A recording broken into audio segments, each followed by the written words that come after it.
Five,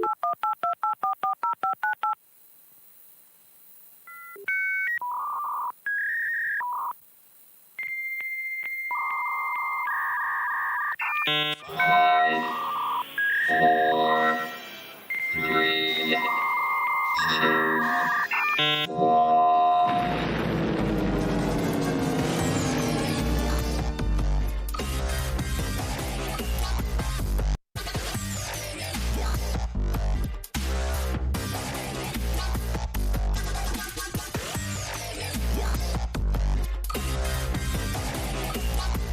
One, two, buckle my shoe. 3, 4, Knock on the door. 5, 6, pick up sticks. 7, 8. Don't be late. 9, 10. Come back again. Open the gates of hell. Right, we seem to be working now. We had a bit of a snafu there and had to restart the stream, but hello, welcome. Bienvenue, konnichiwa. Welcome to the Laschamps Excursion, episode 291 on Sunday the 6th of August, 2023. I'm Phil. I am Ben. And I'm Matt. And tonight, we're joined by Matt Apocalypse. Are you there, Matt? Are you there? Yes. Oh my gosh, don't know what happened there. Like a sick joke. It was a sick joke, yeah. How are you doing, Matt? It's been, I was looking on our last video, and it's a year to the day tomorrow. Wow. Since you were last Wow. here. How you been keeping? It's been a long time. I can see in the camera my face looks a little bit rounder since I bought that bread maker in this last year. What's your favourite homemade bread? I just prefer a normal white loaf, to be honest, just Boring. slathered in butter. Put all sorts in them, can't you? You can make cakes, yeah. Ah, cake beats bread every single day. Do you reckon? I think so. made a really dense fruit loaf in a bread maker, and the tin is about, I don't know, maybe like 8 inches tall, maybe more, 10 inches tall, and this cake did not rise, and it was in the bottom inch of the thing. What was like the atomic weight? Would it like Uranium. unobtainium? Yeah. Some sort of, did it have his did it create gravitational wells? It did in my bowels, yeah. Oh my gosh. It was a heavy load.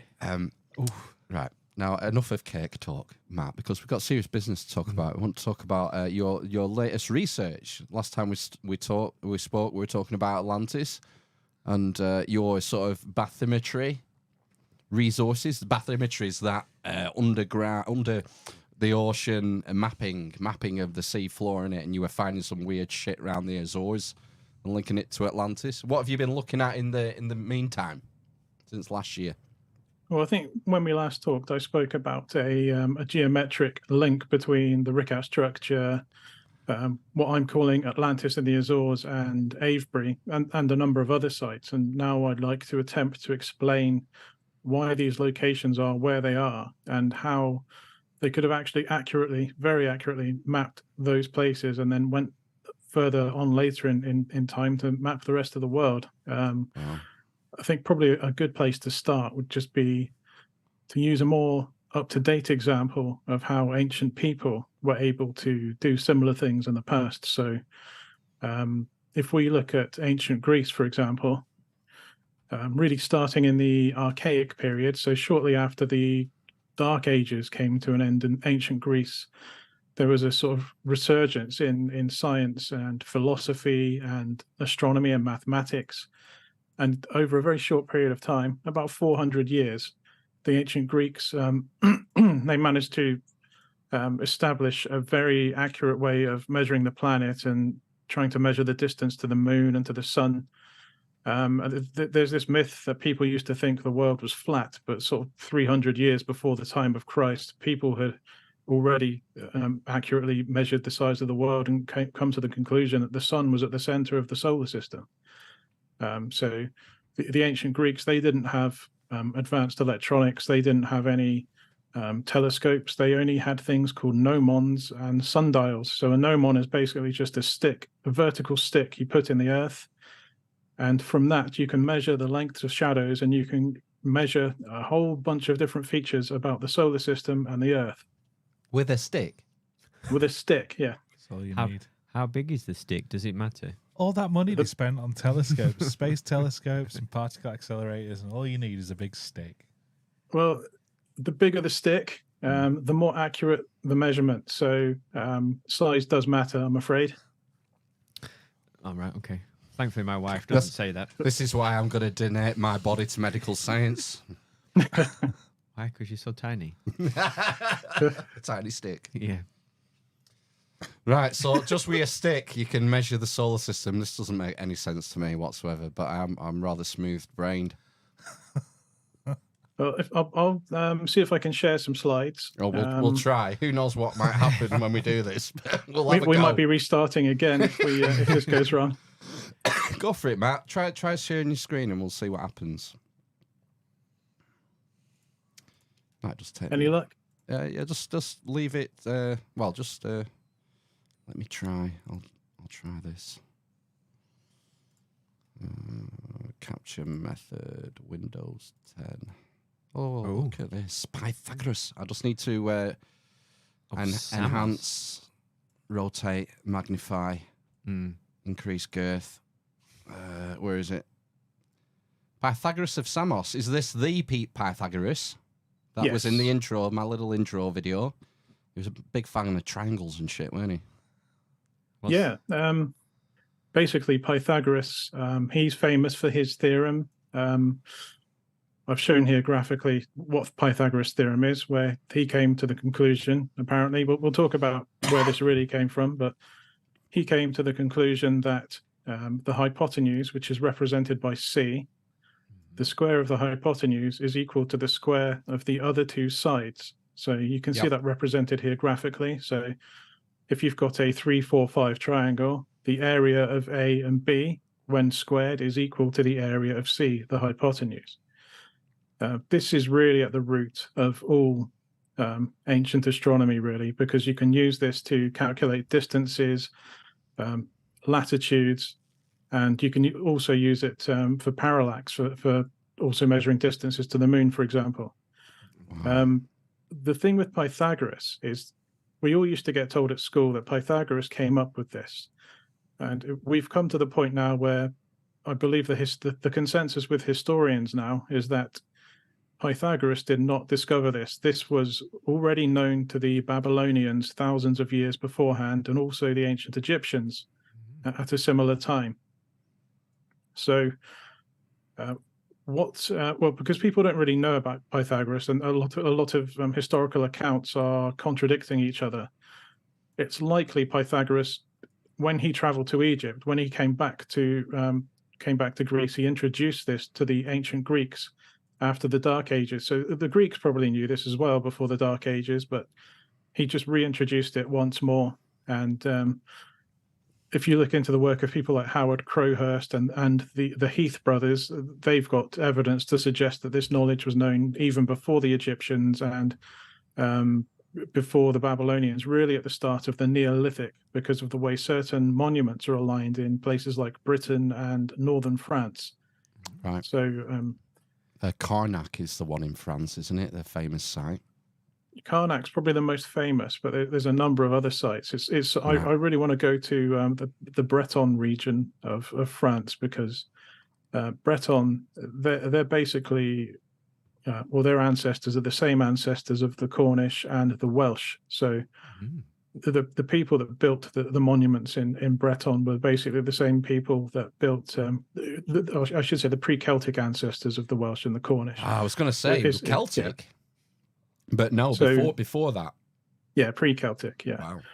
Wow. But everything in sort of the old world that's pre-Celtic is, they have similar roots. It wasn't until the Abrahamic religions came along that everything started to change somewhat. But I think really Pythagoras is where things started in ancient Greece for the advent of astronomy. So when Pythagoras was around, it was during the Archaic period. So, like I said, they were really building upon the sort of arts and culture and philosophy, and Pythagoras was really pioneering the sciences once more. I mean, some of it's probably an accident of history, isn't it? We credit all these ancient Greeks with discovering certain things, but it's more a case of, well, the Greeks influenced the Romans, and then the Romans took over the known world. I believe so. Yeah, I think when modern religions were introduced to Europe, I think a lot of the intention of that was to erase our ancient past. Yeah. I think obviously if you look at ancient stories about where we came from, they always talk of a golden age. So I think that's really of a time of hunter-gatherers before, before civilizations existed. So people were likely, they had a lot more liberty. Obviously, there were a lot more dangers. There's going to be death in childbirth and infant mortality. But if you made it to adulthood, the freedom that you had was something that we haven't seen for at least 5,000 years. We're part of something now, whether you like it or not.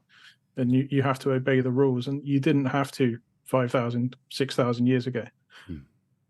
Okay. But before I go off on too much of a tangent, we'll move on. So you have Parmenides of Aliyah, I think is how you pronounce it. So he was probably a couple of decades younger than Pythagoras, but we know even less about Parmenides than we do of Pythagoras. And he's famous or credited with observing that, or deducing rather, that the world was spherical. So the idea of a spherical world to the Greeks was known at least 500 BC, but we don't know really how far it goes back. I suspect it goes back much further. Mm-hmm. But we're really going on broken records. So much of ancient Greek history has been lost. Yes, we just looked out by some of the sort of Dark Age monks and abbots copying, the odd bit of Plato or the odd bit of Diogenes, whatever. In fact, I don't think there is any Diogenes in extant. Maybe there is. But yeah, it wasn't, most of that stuff was lost, weren't it? 99% of ancient Greek writings never to be found again.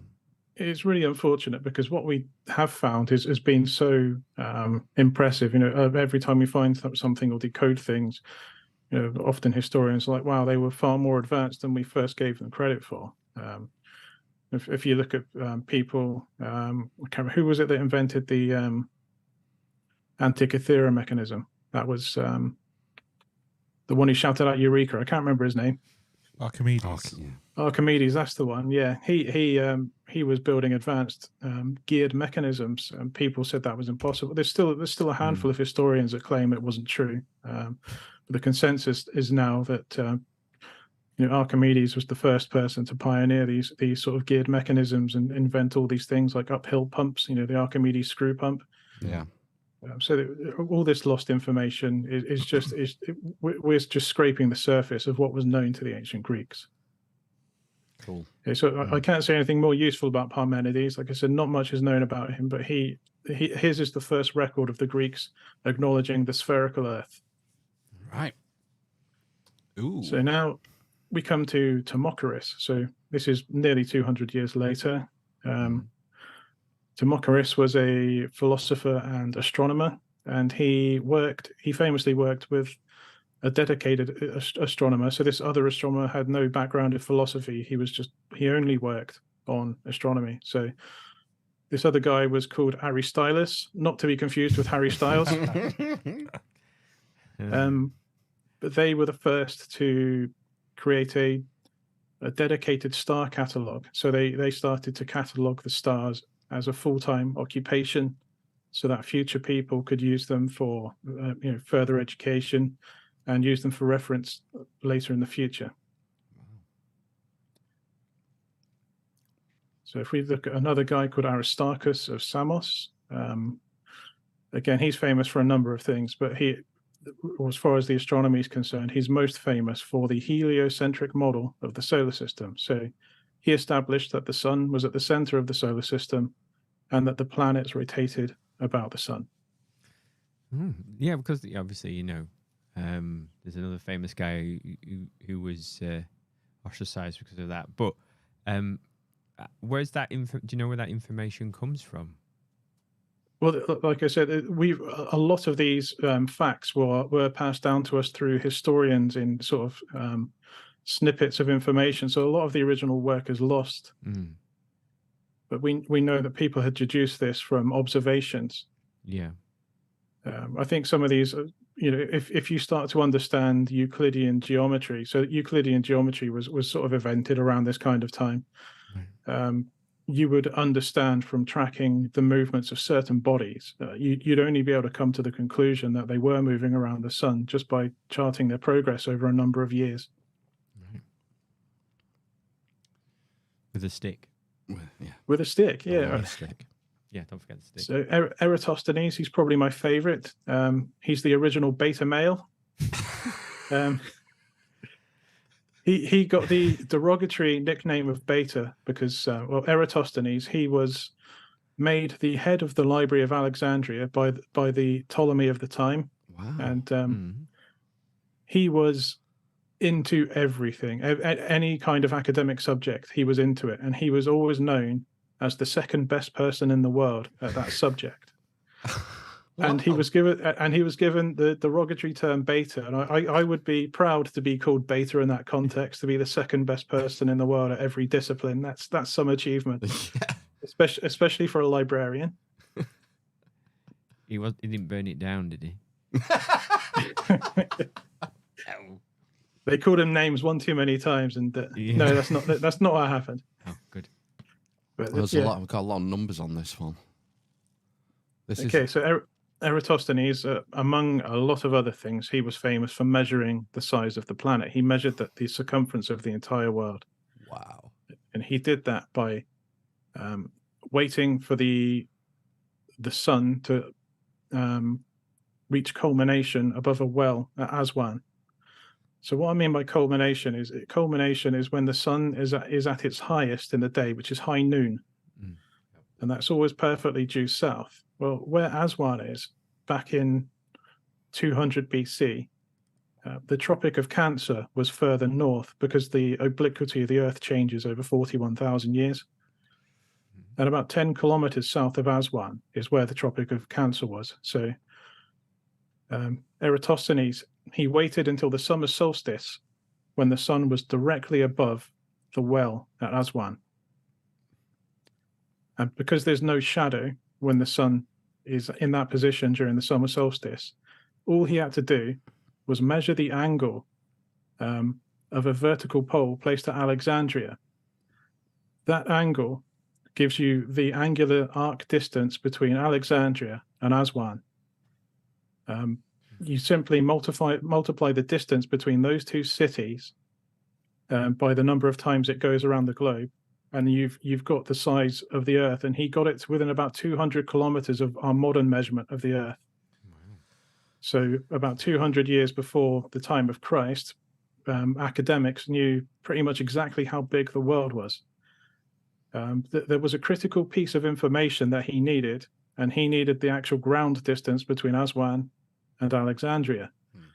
And he employed professional bemetists to measure the distance between these two cities. And a bemetist, that was a full-time career for the ancient Egyptians and the ancient Greeks, where they were professional pacers. They could measure in paces the distance between cities. And the modern academic consensus is that the accuracy was within about 0.5% of what we can do today via satellite. So it's very impressive.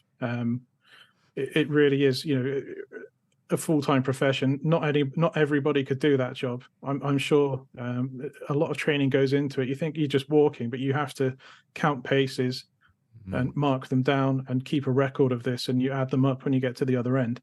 And a straight line. Yeah, straight line. Yeah. Perfectly straight line. And how do you take account of like lumps and bumps and hills and valleys? I wouldn't like to be the apprentice on that job either. So I suspect they might have to employ some of Pythagoras's work to, whenever they came to any sort of hills or inclines, they may well have had to compensate by using some of Pythagoras's theorem to actually iron out the bumps, as it were. Right. So we know that was established, and we know, I'm just guessing how they did it, but we know the accuracy is within about 0.5% of what we can measure today. Wow, cool. And I think the last person I'm going to talk about with the ancient Greeks is Hipparchus. So Hipparchus is famous again for a number of different achievements. He invented trigonometry, so that's a step forward from Pythagoras' theorem. So trigonometry is how a right angle triangle relates to a circle. So not only did he invent trigonometry, he invented spherical trigonometry. So he could actually make calculations and distance calculations across different parts of the world and taking into account the curvature. So this is before calculus. I don't think there's records of how he did this, but he's also credited for discovering the precession of the equinoxes to a high level of accuracy. So people had already worked out there was precession of the equinoxes, but he looked at the work of Timocharis and Aristotle's. Because their records were a couple of hundred years before him, he figured out that the stars had moved by 2 degrees since those records were taken. Jeez. And so he was famous for making that connection. But not only that, he also referred to Babylonian astronomical knowledge. So he had records going back hundreds of years to other civilizations that he used for his observations. Right. So the point of what I've just gone through with the last 6 slides is that we've established that within 400 years, a civilization or a culture that doesn't have access to the sort of technology that we do, they can come to some pretty accurate conclusions about the size of the world and our place in the solar system. And Hipparchus did actually calculate the distance to the moon, and he said it was about 425,000 kilometers, and it's actually about 385,000. So he was wrong, but he was very close. What an idiot. Yeah. He's a bigger stick. Yeah. More sticks. Yeah. More sticks. Right. Excellent. Yeah, so it makes you think, like, humans have been around for a few 100,000 years. For a relatively, I wouldn't say, for a civilization to come up with all that shit in 4 centuries, you wonder if this has been done before. Yeah. That's the thing. I do think there is a passing on of knowledge. We know that most of these people, well, some of them lived in Egypt, even though they were Greek because of the sort of Hellenic Empire. Yeah. But even the ones that came before that, they spent time in Egypt learning things. So they were bringing knowledge back to Greece, and I think a lot of that was lost knowledge that had been lost to them in the Dark Ages. I think basically something happened when we started to take agriculture seriously. So after the Ice Age ended, we took agriculture seriously because there were no longer any serious threats to our species. They'd all been killed out during the Ice Age, and that includes other humans. We already had knowledge of cultivation. We knew how to plant crops and seeds going back 23,000 years ago, but we could never stay anywhere long enough to make agriculture a serious endeavor.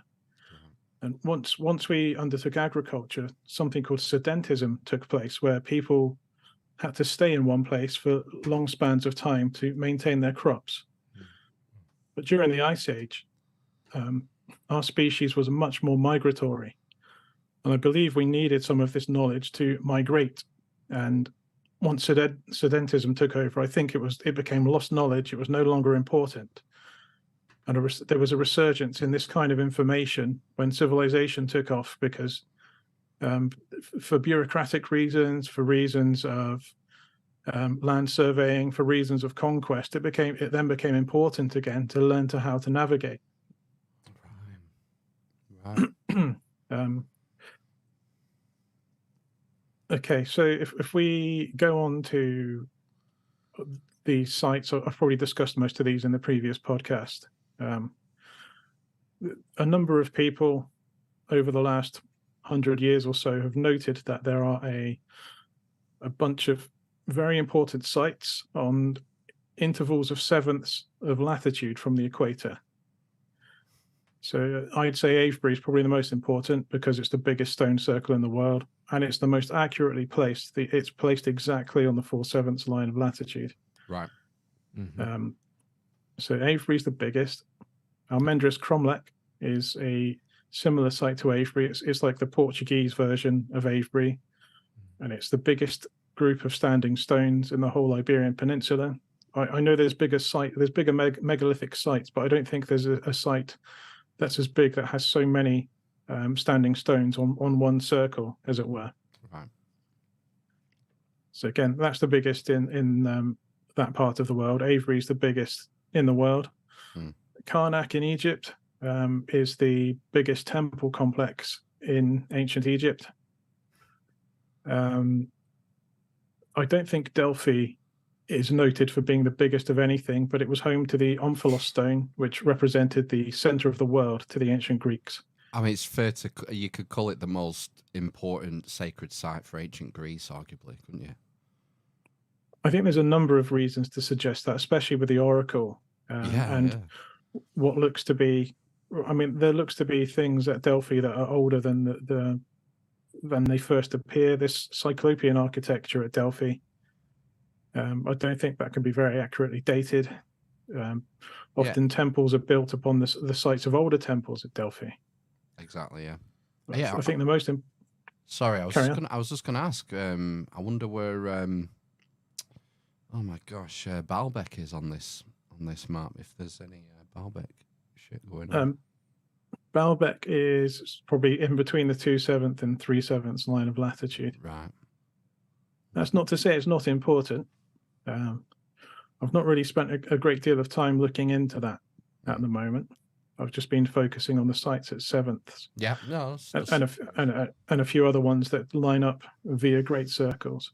But I think the other important thing to note about Delphi is that Delphi sits on the slopes of Mount Parnassus, and that's where Deucalion's ark washed up when the flood receded, when the Great Flood receded. So there's obviously flood mythology correlated with Delphi. Right. Obviously, I've located a site which I'm saying could be Atlantis or the Island of the Egg, that's very, very closely related to the 3/7 latitude. The north side of it is at a tangent to the actual latitude. Right. I think, obviously, I'm the first person to note the Atlantis when all of the other ones have been noted by other researchers over the last 100 years. So Avebury, Almendros Cromlech, Delphi, Karnak, those are all well known to be on intervals of sevenths. During my own observations, I've noted Bimini as being on the 2/7 line of latitude. One of your viewers left a comment saying that there was a stone circle in Miami. Well, that's the only sort of monument built into the bedrock of the entire east coast of the United States. That's on the 2/7 latitude. Wow. You've got Cahokia Mound. That's something like 9-point-something kilometers away from the 3/7 latitude, which is 1/144th of the distance between the next line of latitude. So if you remember, I talked about Howard Crowhurst before. He established that the Silbury Hill is 1,000th of the distance between two of the lines of latitude, almost like it's telling us how big the world is in a small encoded monument. That is mental. I mean, we went there not long ago, and it's literally around the corner. This massive hill, Silbury Hill, it's literally around the corner from Avebury. We just happened on it by accident. We did, yeah. Look at that big hill. Yeah, so that was like a first marker, if you like, or a guidepost for future people. I think so. I think a monument has been built that if any future civilization that needs to, if they know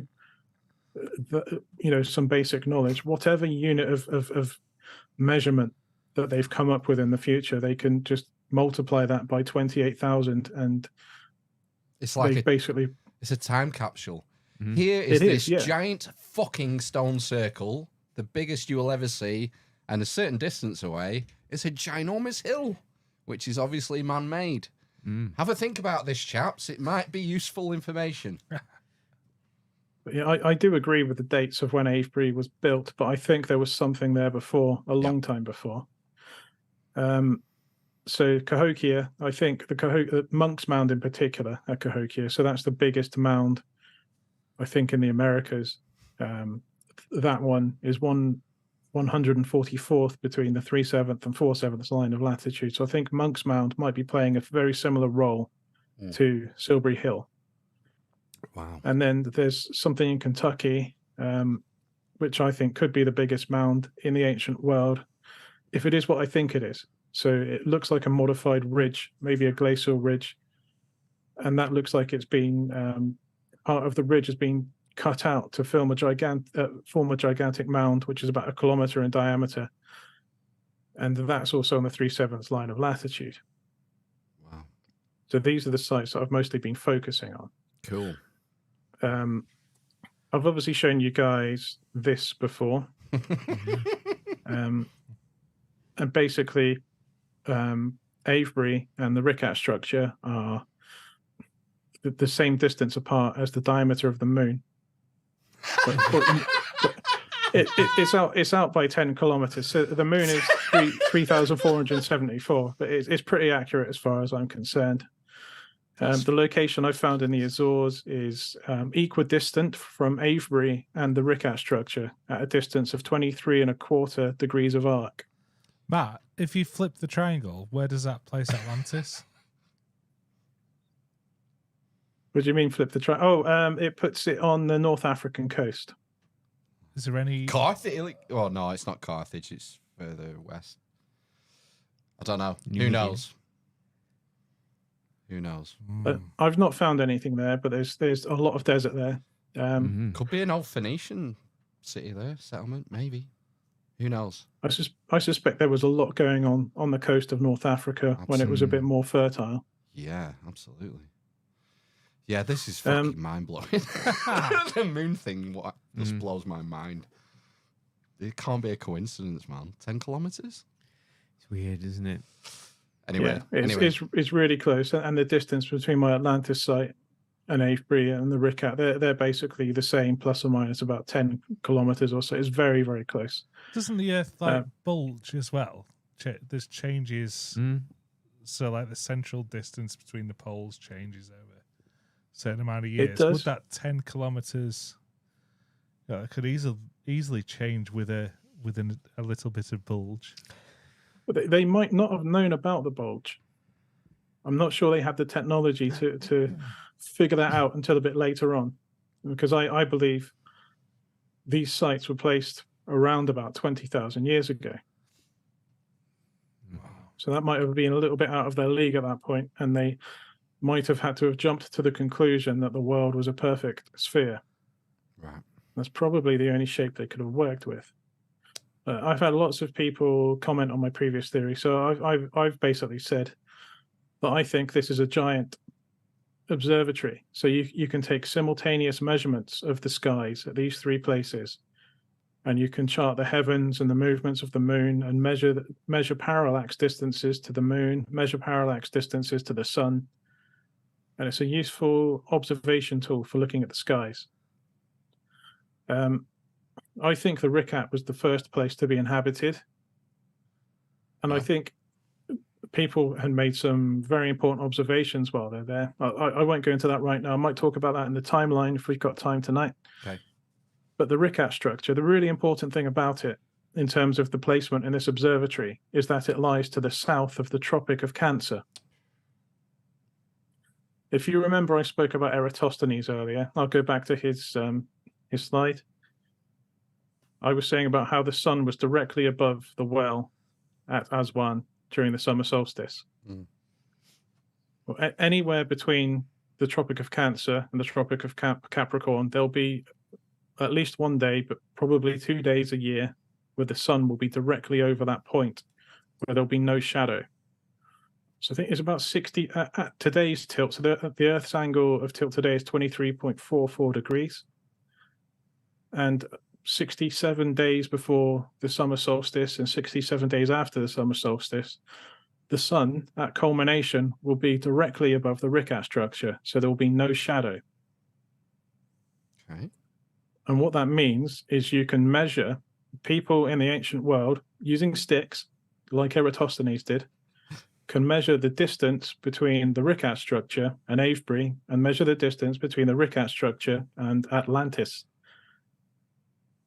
So again, I think there might have been some bemetists or surveyors employed to measure the east-west distance between the Rickard structure and Avebury. 20,000 years ago, that was completely possible because there was where Britain lies now, that was all connected by land to Europe. Yeah. And the gap between North Africa and Spain is separated by the Straits of Gibraltar, which you can see by eye to the other side. So if you lit a beacon fire on the other side, you could get a very, very accurate east-west distance measured there. So you could, by land surveying, you could establish the east-west distance between the Rickard structure and Avebury. And just by using sticks, you could and shadows at certain times of the year, you can establish the difference in latitude as well. Right. So this is important for navigation then, isn't it? It's important for navigation and for building a parallax observatory, because if you're measuring parallax, so you need to take simultaneous measurements from two separate observatories that are some distance apart. They need to be a big distance apart for it to work. You need to know the exact distance, and then you can draw a triangle using Pythagoras's method to work out the distance to the moon, for example. So the angle between the Rickard and the moon and the angle between Avebury and the moon can tell you how far away that place is, for example. Good grief. All right. So if we employ the exact same method that Eratosthenes used, we can find out how far away the Rickard structure is from Avebury, again using the stick method. And I've just designed a device here in CAD. I can get this 3D printed. I plan to get this 3D printed, and I'll be going to Avebury next May to make sure this works. Right. Nice. But this is called a equatorial sundial. So the Earth itself is a giant sundial. If you stuck a stick in the North Pole and watch the sun, you have the perfect clock. It's the most accurate clock in the world because the time of day is determined by the motions of the Earth. Right. Unfortunately, we're not at the North Pole. So what you have to do is you have to create a sundial that is at the same level plane as the equator. And obviously the equator is at a tilt. So the angle of the wedge that I've designed here corresponds to the latitude. So I've designed this one to work only at the latitude of Avebury, and we've got a very, very accurate sundial. And basically 38 minutes after high noon, because we know the ancient people would have known the east-west distance between the Rickard structure and Avebury, 38 minutes late after high noon at Avebury is when the sun would be directly above the Rickard structure. And what we get is a shadow. So I've used this calculator called suncalc.org, and it tells you the angle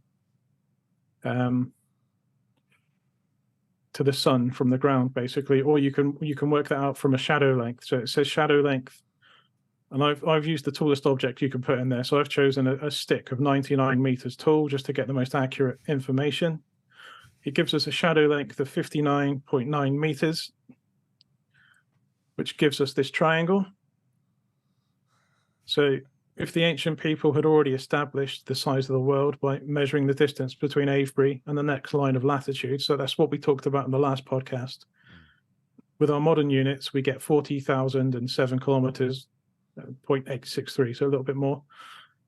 So that shadow of 59.9 meters on the floor and that stick of 99 meters tall gives us an angle of 31.18 degrees. So if we divide the circumference by 360 degrees and times it by 31.18, that stick gives us the answer of the Rickard structure is 34,065 kilometers away. Well, in reality, it's 34,064. So wow, just using a stick, we've established how far away a site is. Wow, that's amazing. So now they've got an accurate measurement to figure out parallax measurements, and that's important for creating a longitude measurement device or lookup table by using the moon. So the moon's brilliant because it's really close to us and it moves at about 0.55 degrees through the sky an hour, which is fast enough that if you can measure its movement accurately, which you could do with primitive tools, probably to about 1/10 of a degree, you can establish your longitude across the ocean, and that's without having to use a clock. Excellent. So right, so Yeah, that was see you something. in May. Yeah, Avery. that was something that was on my mind. Because there's a lot made, isn't there, about there's that famous competition. I've forgotten the guy who made the really accurate clock that could be used on a boat with the motion of the ocean.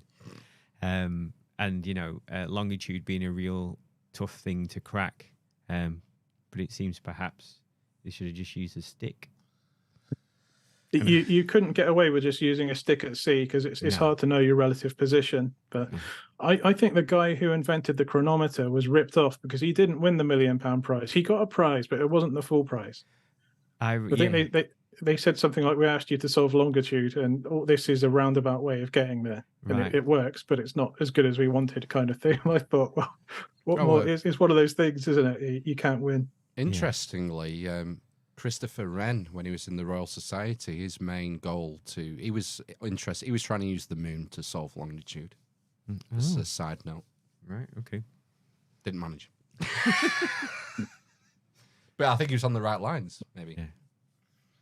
Yeah, Anyway. I think there was a guy called Petrus Apianus in the 1400s, and he said this is how we've been measuring longitude at ocean for quite some time. Wow. So there's some people will tell you we don't know our place in the ocean. You do. It's just not quite as accurate. Yeah. Okay. You'd be within a few miles, maybe a few tens of miles, but it's good enough for most people. Right. So if I just go back to this for a minute, the wedge I was discussing.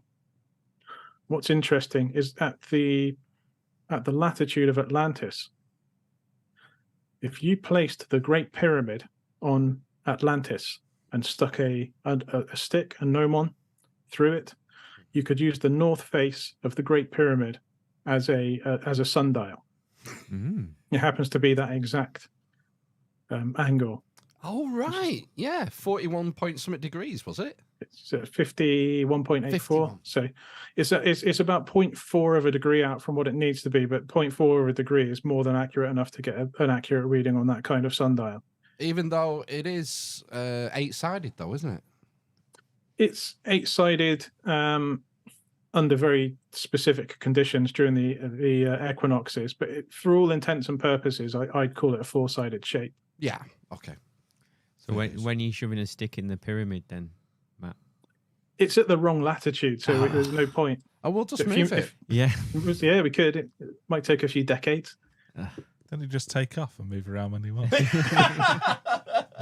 You've been watching too much Stargate. Great show. Great movie. Anyway, let's not go down that. We'll be here all night if we start talking about Stargate. I'd say that's probably the first interesting thing. So if you place that Great Pyramid at the Atlantis latitude, that would form a perfect sundial for that particular place in the world. Yeah, coincidence. You had it could be, but I don't think it is. You had Greg Little on not too long ago. Yeah. I don't know if you've discussed with him at all his Atlantis theories in Cuba. No, we didn't get there, and we didn't get to that. I've seen that. I reckon you got to get him back. He's well. We were lucky to get him. He's looking to do less of this sort of thing because he's done hundreds and hundreds and hundreds of radio and podcasts and stuff. So I will try. Andrew Collins would be good because I don't know who's attributing this discovery, but I know Andrew Collins and Greg Little work together closely on a lot of these things, and I think they sort of both declared together that they think they found Atlantis in Cuba. Okay. And it's interesting because when I was on Twitter, Greg sent me some information about that site. I found it very interesting because I'd already established a potential link between this ancient meteor crater serving a similar role to the Rickett structure in Canada and that gigantic mound in Kentucky. And when I added in Greg and Andrew's site in Cuba, it formed another one of these observatories. No way. Again, exceptionally high level of accuracy. Is that the underground sunken thing that Colin, Greg and Andrew are citing? Or is it something else? Oh, It's this. This. Oh. Shit. It's a Okay. circle. So that they're claiming that it could be Atlantis, and obviously getting into Cuba, I think especially for Greg Little, because he's from America, might be a bit more difficult, especially this is out in the middle of nowhere, really.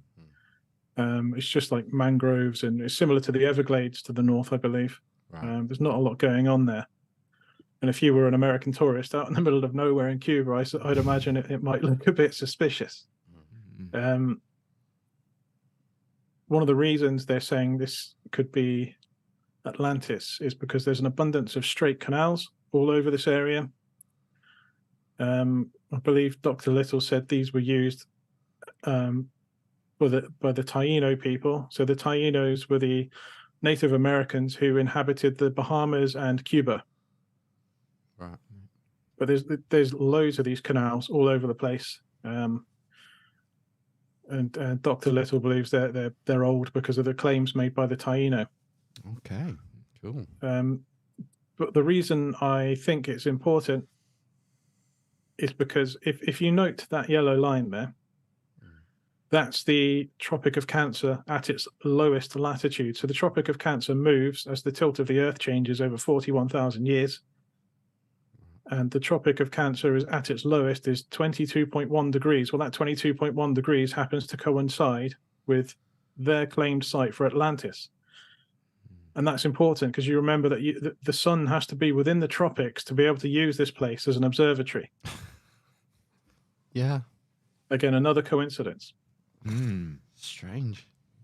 Okay, I think this is all things that can be achieved by people with Stone Age technology. So I don't think there's any, advanced spaceships or airships or anything. And the reason I don't think aliens are involved is because they had to place these sites in ways that they could measure distances with sticks. Because if you had a spaceship, you could place anything you wanted wherever you wanted. So I believe this is all Stone Age technology.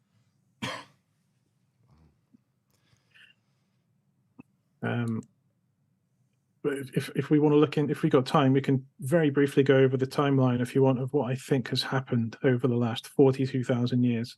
That sounds great. Yeah. So we've got some bones. I'm just resizing here. Homo sapiens, that's us, isn't it? Yeah, Yeah, it's man. us. The smart ones, apparently. Basically, our species came on to the scene, as it were, about 350,000 years ago.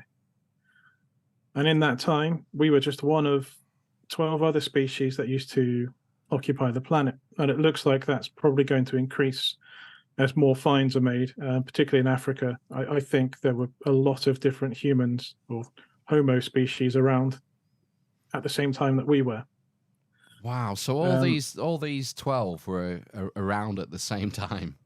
That must have been mad. That must have been mad, wasn't it? Yeah. Yeah, really weird. And shagging. Oh, they're definitely. Well, they probably were, yeah. I'm guessing that they were sort of in different places, though. I guess we don't really have an accurate picture. Is it not Denisovian and at least Neanderthals DNA in our DNA? Yeah, in some people, yeah. Yeah. So I know that I think most of these were in Africa at some point. It might be that Neanderthal evolved from a common ancestor, but while outside of Africa, and same with Denisovan. Right. The story's really complicated because when we first apparently encountered Neanderthal was when our ancestors left Africa between 70 and 50,000 years ago. But the actual DNA evidence is showing us that Homo sapien DNA was already present in Neanderthals at that point. So there were probably a number of out of Africa excursions that happened. And what people think happened now is that when subsequent ice ages happened, people were either had to retreat or were killed off. But some of that Homo sapien DNA was still left lingering in the Neanderthals. Top shaggers. Plus, you've got this bottleneck to deal with You know, there was one point where humans were reduced to, I think, 3,000 mating couples or 3,000 individuals on the planet. I think so women that severely that screws up everything when it comes to genetics. What was going on before that? You know, it's wild. those people that got wiped out. I mean, Homo sapiens might have been a more diverse species before the end of the Ice Age. And we've become somewhat narrowed down in our genetic sort of diversity. There's only 3 species here that are comparable to each other in intellect in terms of who could have mapped the world and done these kinds of things, and that's us, Homo sapiens, Neanderthals, and Denisovans. I did read a paper where somebody was tracking the movements of one group of Neanderthals from France to Britain. This was obviously when the sea level was lower, and throughout other parts of Europe, and they were going on a circular route, which meant that Neanderthals, because they weren't going back and forth, they must have had advanced navigational skills. So Neanderthals likely, at a minimum, could measure latitude. Maybe they had no more than that. I think the consensus is that Homo sapiens, Neanderthals, and Denisovans often traded knowledge as well as other things. I mean, this brings into question things like language, record keeping, all sorts of things that we wouldn't generally credit with Neanderthals or Denisovans. Yeah, I mean, I think the main difference between Neanderthals, Denisovans, and Homo sapiens is that Homo sapiens, we likely survived because we had larger group sizes. So we had groups of, I think, anywhere between 30 and a couple of hundred people, and Neanderthals were much smaller family groups. So during times of adversity, they were less likely to be able to survive. Wow, that's interesting. I wonder why that was. I think Denisovans are the ones that interest me the most. We don't know much about them. I think we've got a few teeth and thumbs and toes, but we don't have any more. But we do have some of the artifacts they made, and I believe they were the first of the 3 species to use sort of drilling technology to make jewelry and things like that. So they were using bow drills, quite likely, to make ornate objects. So they might have been the most technologically advanced of the 3. Yeah, going back to Andrew Collins, he's got some interesting ideas about the Denisovans. I've got a book that I haven't read yet, but yeah, they seem to have been making pretty complicated jewelry and stuff, and drilling tiny like pebbles and polished stones and whatnot. Thousands. I mean, they found hundreds of thousands of these made, like what do you call them, like on a necklace? Beads, yeah. Right, yeah. I don't really know much about Denisovans, really. I mean, if they were the most technologically advanced species of the time, it could have been that we got some of our knowledge from them, potentially. Absolutely. So some of this problem solving might not have been so native to our way of thinking. It could be potentially, obviously I'm speculating here, but it could be that possibly the Denisovan peoples would have been a peoples that we could have learned from. Could be the Atlanteans, Matt. Well, who knows? We'll never know, I think, at this point, but it's worth trying to find out. So what I want to bring you to is the Laschamps Geomagnetic Excursion. So this was a serious catastrophe that happened 42,000 years ago. There was a partial reversal in the poles. It wasn't a full reversal. I think the North Pole was below the equator at one point for a little while. You would have seen auroras everywhere in the world, even the equator.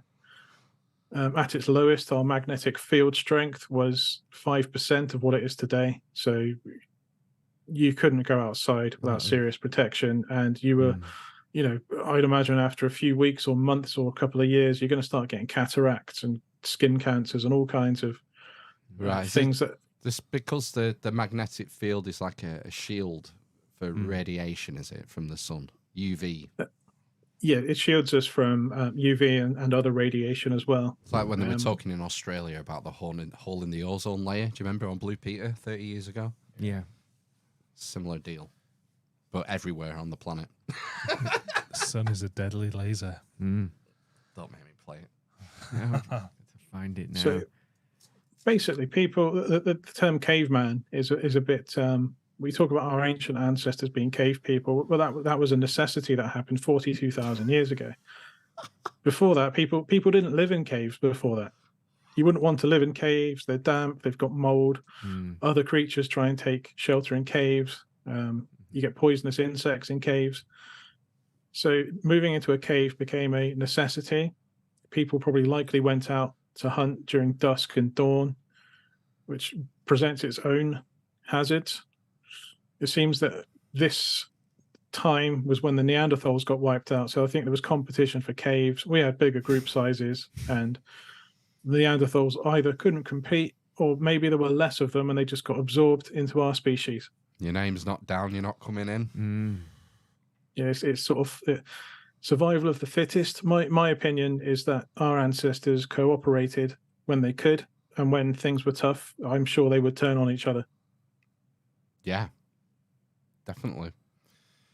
Wow, 42,000 years ago, the Laschamps event. I mean, yeah, that's something that makes total sense. That you can kind of link it all together. I that. love the way he said, like, our ancestors weren't cavemen. It was a necessity of survival. Yeah. We became cavemen. How long did that go on for then? This the excursion of the pole. It was about 1,300 years. Oh wow! Shit. It's a long time. Fuck that! Just kill me. Would you just jump off a cliff? Is that to do with the core? Something to do with the core? That film. Probably. Oh, yeah, what triggered it? Why did the Laschamps event happen? Do we know? I don't think anyone really knows what's going on, to be honest. We make a lot of assumptions about the center of the Earth.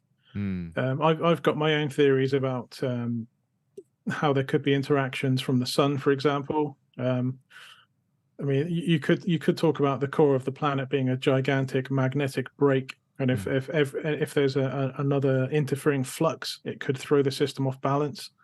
So if there's some sort of solar output, something could disrupt the Earth, but it could be something more internal.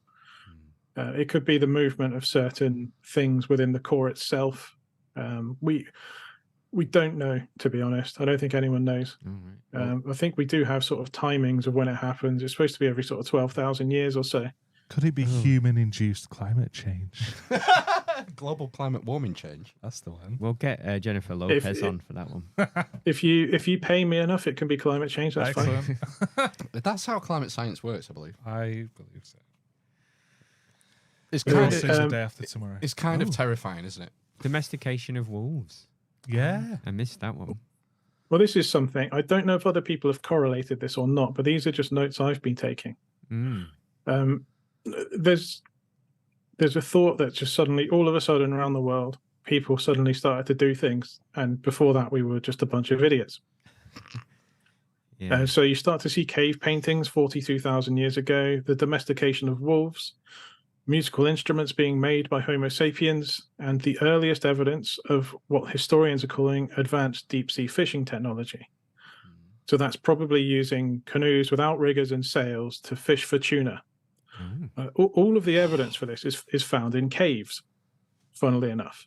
So I don't think we suddenly started doing any of this stuff 42,000 years ago. I think we've been doing all of this for a long time. It just so happens that the caves have preserved this information. Now, what's the correlation or the causation for domestication of wolves? Is that they were sort of brought in as guards for the cave entrance? You needed something to fetch your slippers. Well, I don't know. That could be the case. That's a viable thing to look at. But I think we've been domesticating wolves for longer. We've just not found evidence outside of caves. Ah, right. So all these four examples, the evidence comes from caves. That's the key thing, because we had to move into caves, otherwise we get fried. Yeah, we wouldn't have taken wolves in with us unless we'd done that domestication prior to the event. And I'm guessing deep sea fishing, because I mean, I'm guessing would more sort of mammals be affected in the same way as us, like general prey animals that we would have hunted? Would they have died out? I don't think UV gets very far through the water. No. Mammals were probably also likely having to take shelter, but other mammals had fur. I think some mammals have better eye protection than we do naturally. But also, I think a lot of mammals were hunting at dusk and dawn anyway, so they were probably taking shelter. It might not have even, like, if certain big cats, they just sleep during the heat of the day. So lions and tigers, for example, they might not have even noticed the excursion. They were just sleeping at that time of the day anyway, and they came out to hunt dusk and dawn. I was going to say, was there any evidence that we hunted nocturnal animals? So we did our hunting, well, like you say, dusk and dawn. You can't do it at midnight, or went out fishing at night rather than. Well, I suppose there wouldn't be anything out during the day because it'll be fried. But yeah, you'd have to go at the latitude of East Timor. You'd have to go fishing at night during the excursion. But I think fishing was done before 42,000 years ago. Deep sea fishing. Has anyone figured out what sort of like the onset time frame was for the Laschamps? Did it happen overnight? Was it like a gradual thing or what? Do we know? I don't know the exact time scale. I'm guessing probably maybe decades or something. It probably happened very, very quickly. Wow. Okay. I wonder if we had bigger eyes before we went into caves, or smaller eyes. I can't remember which way around it'd be, because you'd be out at night more, wouldn't you? Smaller eyes, then maybe. I mean, there very well may have been adaptations that were favoured during our sort of 1,300 years in caves. And that might even be resistance to certain molds, for example, because you get a lot of damp in caves. Cheese. Have you guys seen the Chronicles of Riddick? To get our eyes polished. Well, I've heard that thing about eye colour. And, you know, if you have brown eyes, that's supposed to be a shading. And the lighter the eyes, the more light it lights in. Is that right? Oh, is that right? Sure. That's The one lighter your thing. eyes, the more light you let in. That's a theory that I've heard, whether it's true or not. Well, you think of like Scandinavians having more likely to have blue eyes, don't you? And Africans more likely to have brown eyes. Yes. But I've heard theories that basically it doesn't matter where you come from in the world, that if you see somebody with blue eyes, you find them more trustworthy. And there's studies to back this up. Wow. Wow. That's strange. Blue-eyed strangers. I think if you look at the profile of US presidents, the majority of them have had blue eyes and have not been bold. There's like a massive correlation. Like you don't get a bold president, and it's very rare that they have brown eyes. So you're saying there's a chance for me, Matt? Could be a chance. Cool. Yeah. Wow. Oh. Another slide. Yeah. So just before the excursion, most of our ancestors died out during the subsequent sort of. We had ongoing ice ages every 100,000 years or so, and because of the lack of a migratory nature, so the other species of humans weren't so willing to migrate as Neanderthals, Denisovans, and humans. They all died out. Neanderthals got wiped out by the Laschamps Excursion. So it's just Denisovans and humans left, and a few thousand years later, even the Denisovans died out, or were possibly absorbed into Homo sapiens. Tell you what, the Denisovans had some weird tiny skulls. Didn't they? Oh, was it not the Laschamps event where, as I said before, the numbers got down to 3,000 breeding pairs? I can't remember. I think it might be. You know, I don't know. Worth looking. Well, that's be homework for next week. Ooh. I'm sure it was a certain event that wiped us out pretty much. Whether it was this one or not, I see something in the back of my head is saying it is, but I could definitely be wrong. Just on the previous slide, was that always a tooth? Because I was seeing a skull. I think it was always a tooth. Yes, it was always a tooth. Oh, okay. Yeah, there's next to nothing of Denisovans. Right, it's just okay. like an odd knuckle, And a tooth. an odd Moose knuckle. moose knuckle, a camel's toe and a tooth. Have they found any mosquitoes preserved in amber yet? We've been able to extract Denisovan DNA from. I'll have to ask John Hammond. Right, okay. We'll get him on next week. Okay. I believe there's a German geneticist that has figured out how to get a viable DNA material out of really old teeth. So you could potentially clone a Denisovan person. I'll leave it in there. What's the worst that could happen? Right? Exactly, yeah. The Chinese are already doing it. Theme park. Homo Park. We'll call it.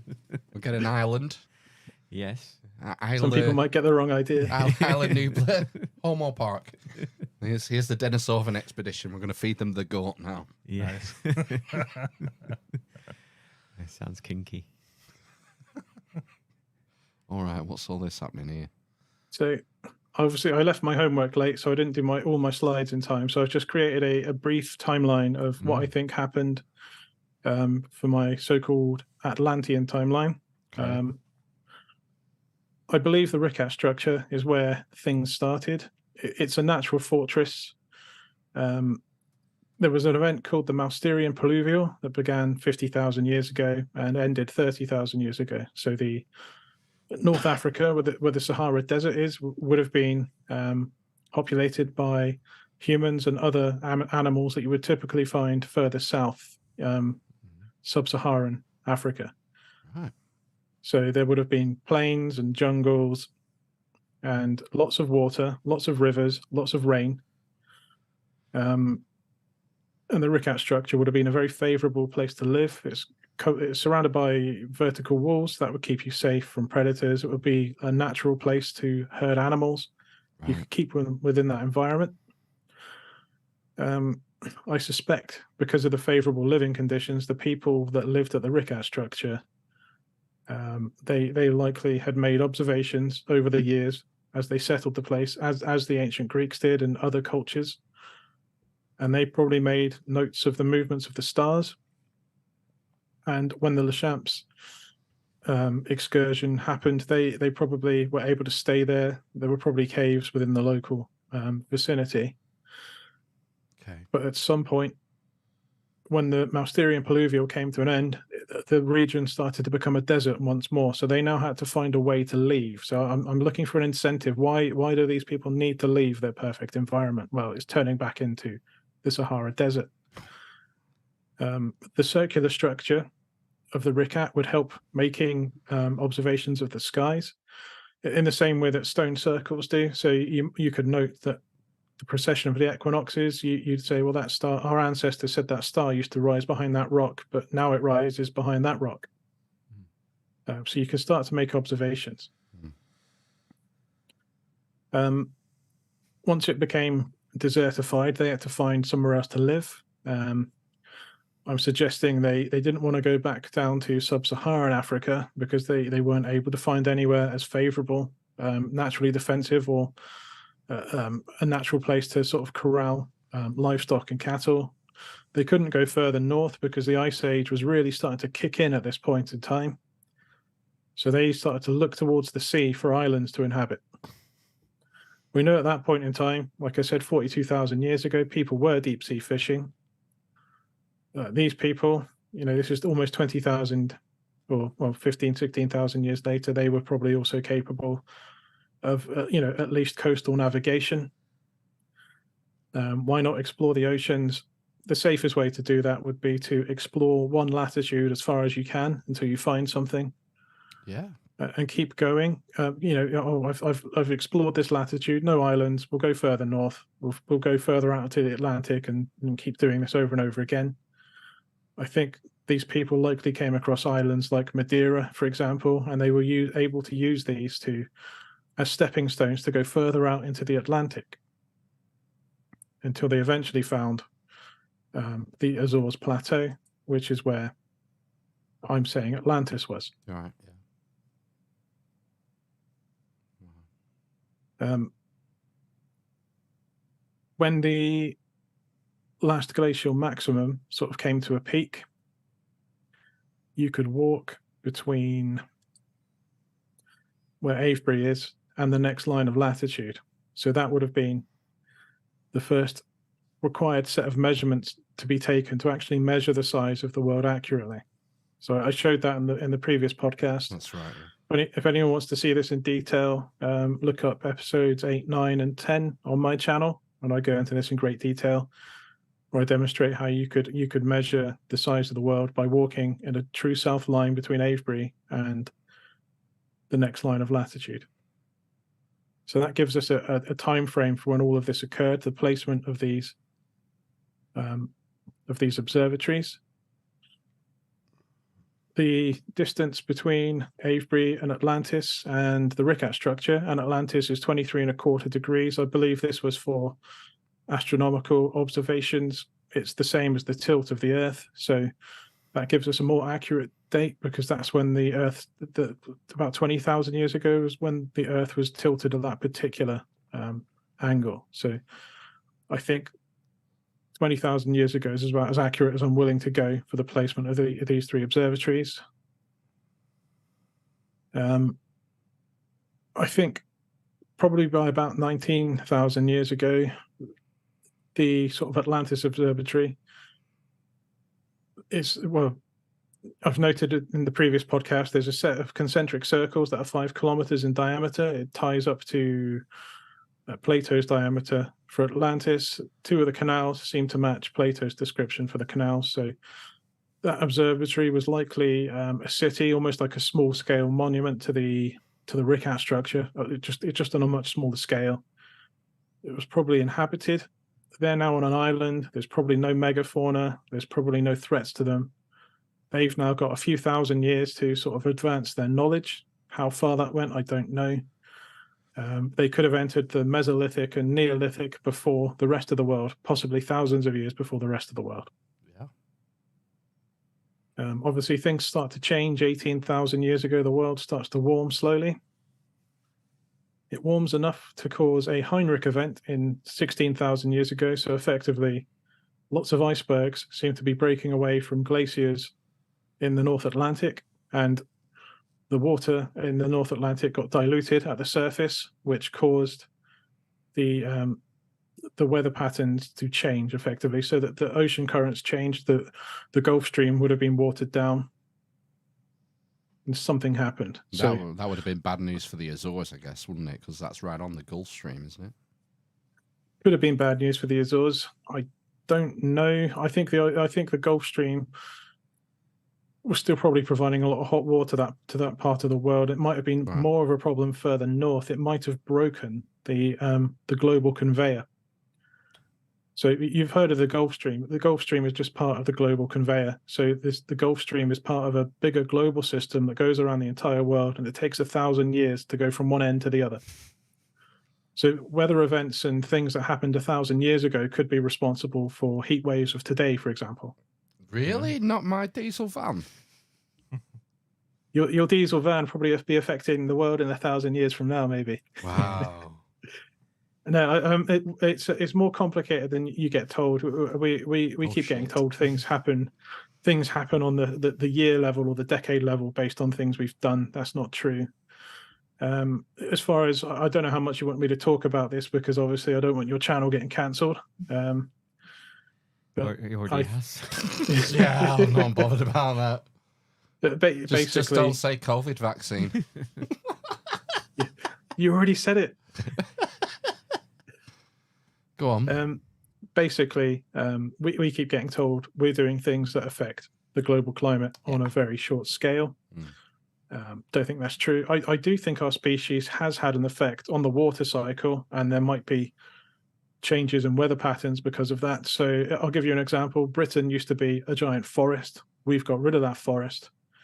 If you look at forests in the early morning, they produce lots of humidity and moisture, and that they can be seeds for weather systems. And we've destroyed that in lots of parts of the world. I don't think we're affecting the climate, but I think we do have an effect on the weather system.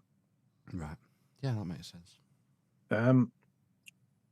As far as the temperature today, it's as far as an interglacial is concerned. So we're now in something that's called an interglacial, where it's a brief warm period between ice ages, and these periods are very brief. The ice ages are dominant, and that's the geological consensus. As far as geologists are concerned, we're in what's called the Quaternary, and that's classified by short interglacials followed by long ice ages. Well, this is the coldest interglacial for the last 500,000 years, but possibly for the last 2.5 million years. So it's unprecedentedly cold for an interglacial. Right. Never been this cold as far as our species has been concerned. I think it's pretty long as well for an interglacial. It is. It's. I don't think it's the longest, but it could become the longest. So whatever happened during the Younger Dryas, it probably screwed things up, and Yeah. and if we're lucky, it might hold off another ice age for a few tens of thousands of years. So we should be well on our way to an ice age now, but the head of our interglacial got cut off, so there wasn't enough melted water to dilute the ocean currents. So we never switched the next ice age back on. That switch didn't kick off. If we're really, really lucky, we might not see another ice age for 100,000 years. But we'd be really lucky to see that. What But we us want four this. would be. We want this, what we've got now, to last for as long as possible. Because ice ages are not favourable to our species, and especially at the latitude at which we live. Yeah, we'll be under 2 miles of ice here. Yeah. You heard it here first. Yeah. Cool. You might be all right in Cornwall. I If they wouldn't let want to you live in. any further north. No. The ice wall. Holy hell. Yeah, you're basically living on the ice wall. So Mm. if I get off that tangent for a minute, Yeah. the Heinrich event might well have kicked off the next warming cycle. But similarly, it might have also been the event that actually caused the Bolling Alarod. It might have stopped it. So during this warming cycle, 15,000 years ago, right on cue, the Earth started to warm very, very quickly, but it only lasted for a few hundred years this time. It's supposed to last for 5,000 years. And we entered the Bolling Alarod interstadial, where the world started to slowly cool back towards the Ice Age, and then it got really cold during the Younger Dryas. And that's when we were back at Ice Age level temperatures. So that wasn't good. Something happened again 11,600 years ago that it kicked the warming back off again, and we started to rapidly warm once more. I don't think anyone really knows what's going on. Some people are suggesting it's just because of the Milankovitch cycles. So the tilt of the Earth, the eccentricity of the Earth, and the obliquity cycles are the predominant factors that determine when ice ages occur in our current geological configuration. So it could be that Heinrich event I was talking about earlier, that could have stopped the Earth warming up. Because do you remember I said changes to the ocean take 1,000 years to go full circle? Well, it could have been that dilution that happened 16,000 years ago happened. The Earth started to warm, and then that water had come back round and did something to the ocean currents 1,000 years later. That's possible. Halted it, right? Could be something else. Could be solar activity. I'm reluctant to put a date on any of the things happening between 15,000 and 11,600 years ago, because the picture is just too complicated for me to understand at the moment. There are people that are adamant that there was some sort of event between 12,800 and 11,600 years ago that was caused by extraterrestrial activity, so comet impacts. Yep. I think that's possible, but I don't think it's a cause. I think it might be the effect of something else. CME, Robert Schoch's the CME guy, isn't he? He thinks that's what started it.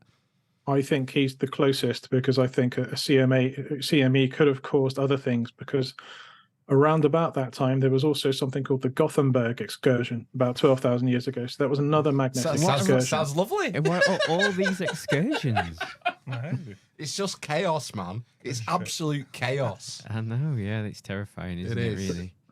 If there was an outburst from the sun, which Robert Schoch is suggesting, it also could have disrupted not so much asteroids, but it could have disrupted the orbit of comets, because they have icier makeup. So that it could have disrupted comet orbits. So that might explain why there could be more impacts. There was more volcanic activity during that time.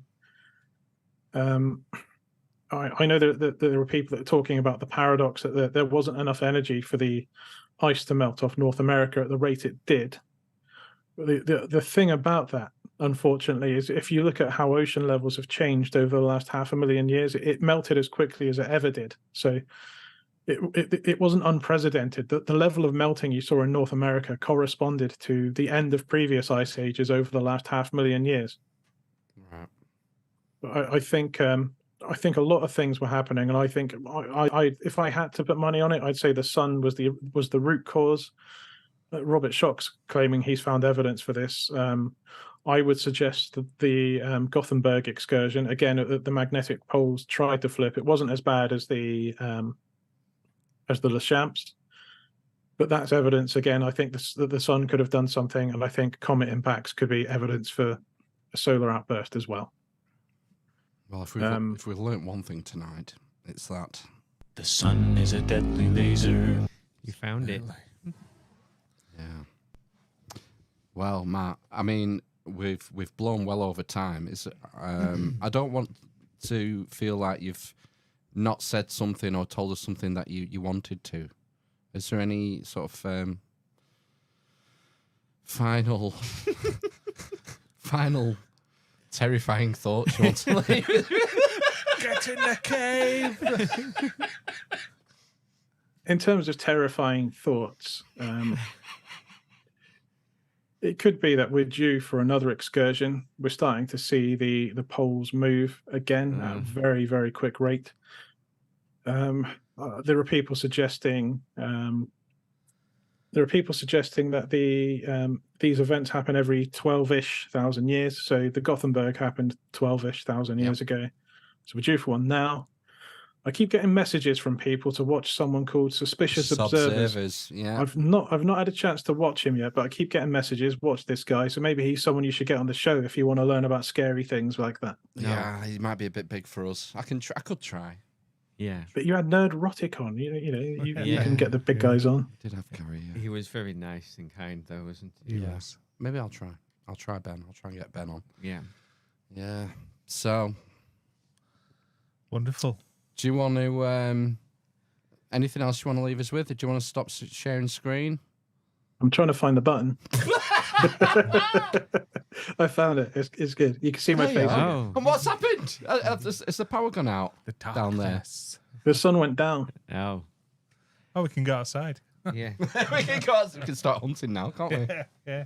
Deep sea fishing. Deep sea fishing. Deep sea gear out, fishing, yeah. Sounds Yeah. delightful. I'm going to go home and watch When the Wind Blows now. It's good. I'm going to try and domesticate some wolves on one day. Well, yeah, it's been great, this, Matt. Thanks for coming again. It's been. I got all three of you this time as well. I don't think Ben was here for my previous two. No, he's like that. No, yeah, very flaky. Yeah. Sporadic. And right, we should go. Okay. Do you not think? We're Yeah, gonna have I to do think so. part two. We're gonna have to do That's part nice. two. To do, yeah. Great to meet you, Matt. Yeah, it was. That was fascinating. And Thanks for having me back. you mentioned something about coming to the Lake District. What's all that about? I'll be going to the Lake District on holiday. So Right. Have a good time. Do not contact me. You want to check out Castle? Are you going to Castle Rig, Stone Circle? I've not done any research on what's in the Lake District. I know there's a lot of water, and I'll be wearing my walking boots, but that's about it. It's nice up there. Peggy's Peg or something as well, isn't there? The old man of Coniston. Yeah. Yeah. The Three Sisters, is it? Six Tits? It's Wigan. So Oh, that's wicked. I'll be pegging some old men and sisters, is what you're saying. That's Yeah. the one. Hey. Whatever floats your boat. Mm. You homo. Yeah. Get to Homo Park. Well, thanks for joining us. It's been great, Matt. Stay on the line while we play ourselves out. Hey, you kept this quiet. You've got a second channel, Philosophy Channel. Oh. Yeah. Link in the show notes for that. Is that terrifying philosophy? 2-minute bite-sized philosophy deconstructions. Oh, right, okay. Nice. Good. What's it called? The channel? It's called Fleeting Philosophy. Fleeting Philosophy. Links in the show notes. Right, you date a lot out there. We'll be back for part 2 very soon for rapid or some funny shit. We're gonna do some fun stuff. Yeah, packed. Fast. Right, sayonara. See you in a bit. Bye. Bye.